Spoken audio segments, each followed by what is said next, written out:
विभाजन गाथाएं। जयतु Bharatam YouTube channel पर मैं दिनेश शर्मा आप सभी का स्वागत करता हूं।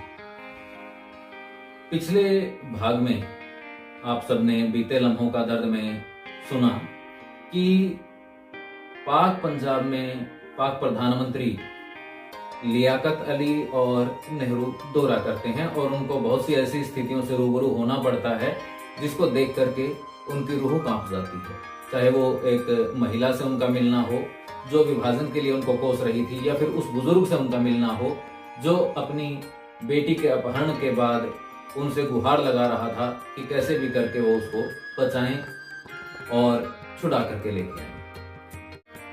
ऐसी सब स्थितियों को देख करके नेहरू को लगता है कि आने वाला समय उनको कभी भी इस गुनाह के लिए क्षमा नहीं कर पाएगा, लेकिन फिर भी कहीं ना कहीं उनके मन में एक दिया जलता है और वो सोचते हैं कि हम कुछ ना कुछ ऐसा जरूर करेंगे जिससे आने वाले कुछ समय के बाद हमें इन गुनाहों के लिए माफ कर दिया जाएगा। नेहरू को इस बात का एहसास तो हो चुका था कि इन घावों को भरने में लंबा वक्त लगेगा।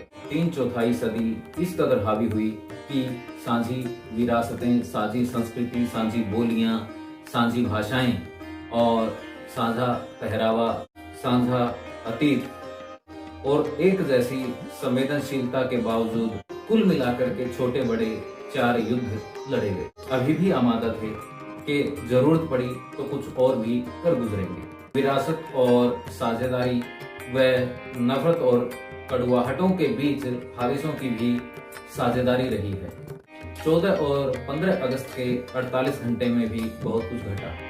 दर्जन भर लोगों को छोड़कर करोड़ों सामान्य लोगों को ऐसे गहरे घाव मिले जिनकी टीस व पुराने निशान आज 72 वर्ष बाद भी मौजूद हैं।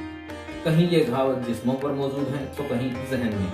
इस टीस को भूलने में भी एक आध सदी तो लगेगी ही। अभी भी ऐसे हजारों लोग हैं जिन्होंने वे घाव झेले।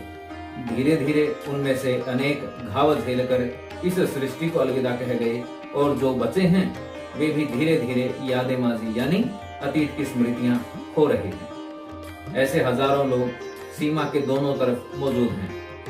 इनसे बात भी करेंगे तो ये बात का जिक्र करते ही बिलबिलाने लगेंगे। 14 अगस्त की अर्धरात्रि को जिस क्षण पंडित नेहरू संसद के केंद्रीय हाल में अपना ऐतिहासिक संबोधन दे रहे थे, उस क्षण पूरे उत्तरी व पूर्वी भारत में आगजनी व मारकाट जारी थी। अगली सुबह लाल किले की प्राचीर पर 21 तोपों की सलामी के मध्य जब तिरंगा फहराया जा रहा था, उस क्षण भी चीखों पुकार की आवाजें पूरे क्षेत्र में दहशत फैला रही थी। उन चंद लम्हों से जुड़े लगभग 2,50,000 दस्तावेज ब्रिटेन की साउथहैम्पटन यूनिवर्सिटी में रखे गए हैं।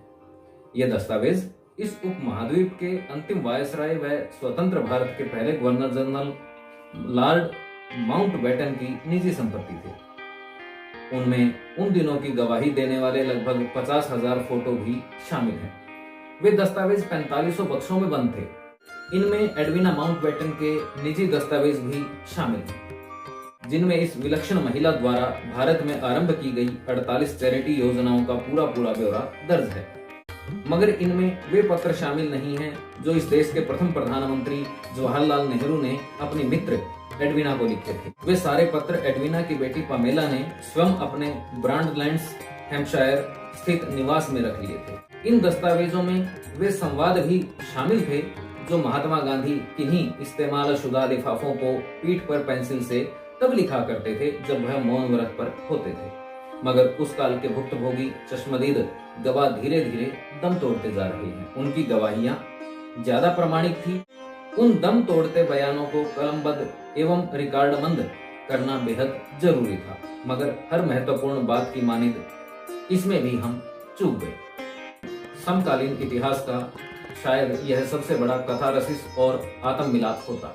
उन बयानों व भोगे हुए लम्हों का संकलन तभी मुमकिन है जब शेष बचे खुचे प्रत्यक्षदर्शियों एवं भुक्तभोगियों की बातें भी दर्ज की जाएं।